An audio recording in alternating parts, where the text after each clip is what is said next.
다 함께 사도신경하심으로 2026년 5월 28일 목요일 새벽기도에 하나님께 올려드리겠습니다. 전능하사 천지를 만드신 하나님 아버지를 내가 믿사오며 그 외아들 우리 주 예수 그리스도를 믿사오니 이는 성령으로 잉태하사 동정녀 마리아에게 나시고 본디오 빌라도에게 고난을 받으사 십자가에 못 박혀 죽으시고 장사한 지 사흘 만에 죽은 자 가운데서 다시 살아나시며 하늘에 오르사 전능하신 하나님 우편에 앉아 계시다가 저리로서 산자와 죽은 자를 심판하러 오시리라. 성령을 믿사오며 거룩한 공예와 성도가 서로 교통하는 것과 죄를 사하여 주시는 것과 몸이 다시 사는 것과 영원히 사는 것을 믿사옵나이다. 아멘. 찬송가 413장 찬송하시겠습니다.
하나님 아버지 감사합니다. 오늘도 저희들을 홀로 두지 않으시고 저희들이 어디에 가든지 무엇을 하든지 함께 하시며 주님께서 보시기에 바른 길을 걸어가도록 하시려고 다시 주님 앞으로 불러주심을 감사드립니다. 하나님, 오늘도 친히 저희들을 깨워주시고 주님께서 불러주심에 다시 순종함으로 저희들 주 앞에 나와 저희들을 위해 예비하신 말씀을 받을 때 주님께서 오늘은 저희들을 어떤 길로 이끄시는지 말씀을 통해서 바르게 깨닫고 순종케 하여 주옵소서. 그래서 오직 주님께서 인도하시는 길로 주님과만 동행하면서 주님께서 이끄시는 대로 살아감으로 예비하신 승리의 축복을 누리는 복된 하루가 되게 하여 주옵소서. 감사드리오며 우리 주 예수 그리스도 이름으로 기도드리옵나이다. 아멘. 자, 이 시간에 하나님이 주시는 말씀은 창세기 42장 1절부터 17절까지 말씀 보겠습니다. 자, 화면을 보시면서 창세기 42장 1절부터 우리 함께 합독하시겠습니다. 그때 야곱이 애굽에 곡식이 있음을 보고 아들들에게 이르되 너희는 어찌하여 서로 바라보고만 있느냐. 야곱이 또 이르되 내가 들은즉 저 애굽에 곡식이 있다 하니 너희는 그리로 가서 거기서 우리를 위하여 사오라. 그러면 우리가 살고 죽지 아니하리라 하며 요셉의 형 10사람이 애굽에서 곡식을 사려고 내려갔으나 야곱이 요셉의 아우 베냐민은 그의 형들과 함께 보내지 아니하였으니 이는 그의 생각에 재난이 그에게 미칠까 두려워함이었더라. 이스라엘의 아들들이 양식 사러 간 자 중에 있으니 가나안 땅에 기근이 있음이라. 때에 요셉이 나라의 총리로서 그 땅 모든 백성에게 곡식을 팔더니 요셉의 형들이 와서 그 앞에서 땅에 엎드려 절하매 요셉이 보고 형들인 줄을 아나 모르는 채 하고 엄한 소리로 그들에게 말하여 이르되 너희가 어디서 왔느냐. 그들이 이르되 곡물을 사려고 가나안에서 왔나이다. 요셉은 그의 형들을 알아보았으나 그들은 요셉을 알아보지 못하더라. 요셉이 그들에게 대하여 꾼 꿈을 생각하고 그들에게 이르되 너희는 정탐꾼들이라. 이 나라의 틈을 엿보려고 왔느니라. 그들이 그에게 이르되 내 주여 아니니이다. 당신의 종들은 곡물을 사러 왔나이다. 우리는 다 한 사람의 아들들로서 확실한 자들이니 당신의 종들은 정탐꾼이 아니니이다.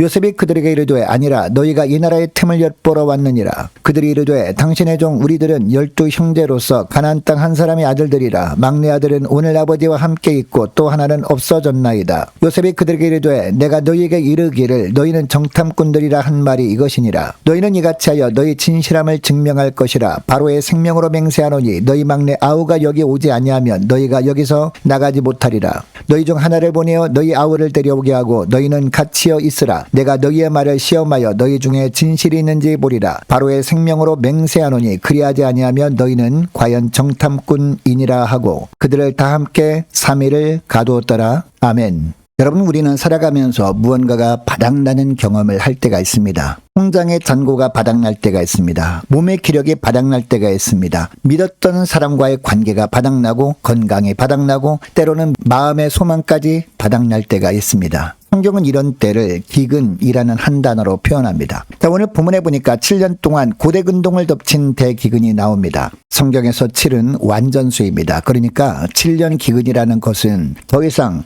누구도 버틸 수 없는 완전히 바닥난 상태라는 뜻입니다. 가나안 땅에 살던 야곱의 가정도 이 기근을 그래서 피하지 못했습니다. 여러분, 그런데 이 본문은 우리에게 한 가지 질문을 던집니다. 인생의 기근이 찾아왔을 때 하나님의 백성은 어떤 사람으로 서 있어야 하느냐라는 겁니다. 첫째로, 인생의 기근 앞에서 우리가 예수 믿는 하나님의 백성이라면 우리의 삶을 주님의 손에 전적으로 맡기는 사람이 되어야 한다라는 겁니다. 자, 1절부터 보니까 야곱은 기근 앞에서 아들들을 애굽으로 보냅니다. 자, 2절을 보니까 우리를 위하여 거기서 살아 그리하면 우리가 살고 죽지 아니하리라 라고 말합니다. 그런데 4절을 보니까 야곱은 베냐민에게 화가 미칠까 두려워하여 그 많은 형들과 함께 보내지 않았다라고 하고 있습니다. 여러분, 야곱이 어떤 사람이었습니까? 창세기 37장 11절 말씀을 보면 야곱은 분명히 요셉의 꿈 이야기를 마음에 간직해 두었던 사람이었습니다. 하나님의 약속을 품었던 사람이었다는 겁니다. 그런데 막상 너무나 기가 막힌 기근이 닥치자 그 약속보다 당장 먹고 사는 두려움이 야곱을 사로잡습니다. 여러분, 이것이 바로 우리의 모습이기도 합니다. 믿음으로 살려고 애를 쓰기는 합니다. 그러다가 막상 눈앞에 엄청난 기근이 닥치면 하나님의 약속은 점점 희미해져 버리고 두려움이 우리를 지배할 때가 있다라는 겁니다. 여러분, 그러나 히브리서 4장 15절 말씀을 보면 우리의 대제사장은 우리의 연약함을 동정하지 못하실 분이 아니라 모든 일에 우리와 똑같이 시험을 받으신 분이다 라고 합니다. 자, 우리 주님은 우리가 겪는 그 어떤 기근보다도 더한 고난을 십자가에서 친히 겪으셨습니다. 그러므로 그 손에 우리 인생을 맡기는 것이 마땅합니다. 왜냐하면 우리 인생을 주님의 손에 맡겨드리면 주님께서 우리를 도우시기 때문입니다. 기근 앞에서 두려움의 삶을 내어주지 마시고 주님의 손길에 온전히 삶을 맡겨드리는 저와 여러분 되시기를 축복합니다. 둘째로 인생의 기근 속에서도 우리가 예수 믿는 하나님의 자녀라면 하나님의 통치가 임하기만을 소망하는 사람이 되어야 한다라는 겁니다. 자, 6절부터 보면 곡식을 구하러 온 형들이 요셉 앞에 땅에 엎드려 절합니다. 오래전 요셉이 꾸었던 첫 번째 꿈이 그대로 이루어지는 순간이었습니다. 여러분, 요셉은 이 순간까지 얼마나 오랜 세월을 인내해야 했습니까? 구덩이에 던져지고 노예로 팔리고 억울하게 옥에 갇히는 세월이었습니다. 그런데 기도하며 그리고 또 기도하며 인내하고 또 인내하다 보니까 마침내 하나님의 때가 왔습니다. 그리고 하나님의 때가 오자 약속하신 말씀이 그대로 이루어졌습니다.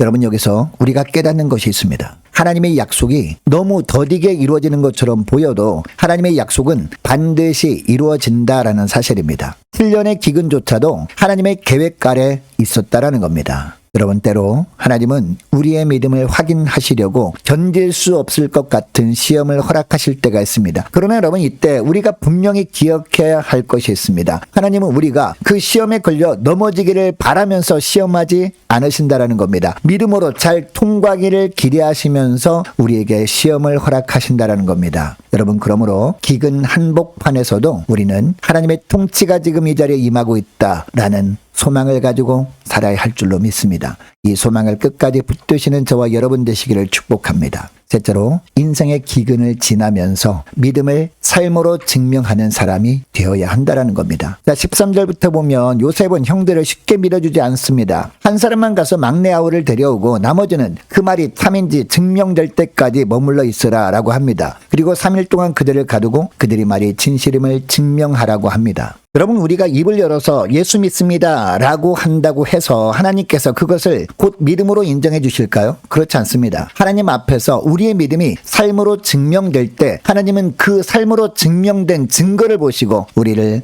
당신의 자녀로 알아주십니다. 믿음으로 사는 것을 주님께서 인정해 주십니다. 여러분, 그 믿음은 막연하고 희미한 믿음이 아닙니다. 순종의 삶으로 또렷하게 증명되는 믿음이 바로 예수 믿는 믿음이라는 겁니다. 여러분, 오늘날 예수 믿고 살아가기가 참으로 힘든 시대입니다. 바로 이런 때에 길이요 진리요 생명 되신 예수 그리스도께서 우리와 함께 계심을 우리의 삶으로 증명해 내며 살아가시는 저와 여러분 되시기를 축복합니다. 여러분, 인생의 기근이 찾아왔을 때 우리는 어떤 사람으로 서 있어야 할까요? 삶을 주님의 손에 온전히 맡겨드리고 기근 속에서도 하나님의 통치만을 소망하면서 믿음을 삶으로 증명하는 사람, 바로 이런 사람이 기근이 끝에서 놀라운 것을 보게 될 줄로 믿습니다. 여러분, 야곱의 가정은 기근이 끝에서 무엇을 만났습니까? 죽음이 아니었습니다. 애굽의 총리가 된 아들 요셉을 만났습니다. 그리고 활짝 열린 곡간을 만났습니다. 끝인 줄로만 알았던 기근이 도리어 생명의 문이 되었던 겁니다. 여러분, 이것이 바로 하나님께서 베푸시는 가장 큰 은혜, 역전의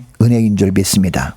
여러분, 예수 믿는 믿음으로 살아간다는 것은 날마다 이 역전의 은혜를 누리며 사는 것입니다. 이 은혜는 이 땅을 떠난 후 천국에 입성하는 복으로, 또한 이 땅을 사는 동안 하나님 나라의 풍성함을 누리는 복으로 우리에게 임합니다. 오늘도 우리는 기근을 역전의 은혜로 바꾸시는 그 하나님만을 신뢰하면서 나아가는 저와 여러분이 되어야 할 줄로 믿습니다. 자, 오늘 말씀을 기억하고 이 시간에 기도할 때 이렇게 기도했으면 좋겠습니다. 하나님, 인생의 기근 앞에서 두려움에 사로잡히지 않고 우리의 삶을 온전히 주님의 손에 맡기게 하옵소서. 시험과 고난의 한복판에서도 하나님의 약속과 통치가 반드시 이루어짐을 소망하며 살게 하옵소서. 입술의 고백에 머물지 않고 순종의 삶으로 우리 믿음을 날마다 하나님 앞에서 증명하며 살게 하옵소서. 간절히 기도하는 이 새벽 될 수 있기를 원합니다. 계속해서 기도하기를 원하는 것은 오늘 목요일입니다. 오늘 있을 목요 전도단 위해서 함께 기도하기를 원하고 각 구역 식구들과 자녀들을 위해서 이 시간에 함께 기도하기를 원합니다. 남녀 전도회와 청년부 임력원들을 위해서 교회 재정을 위해서 함께 기도하기를 원하고 유초등부 중고등부 청년부를 위해서 남녀 전도회와 각 구역을 위해서 이 시간에 함께 기도하기를 원합니다. 많은 환우들을 위해서 기도해 주시기 바라고 취업을 앞둔 청년들을 위해서 선교사님들 가정들과 나라와 민족을 지켜 주옵소서. 함께 기도하기를 원하고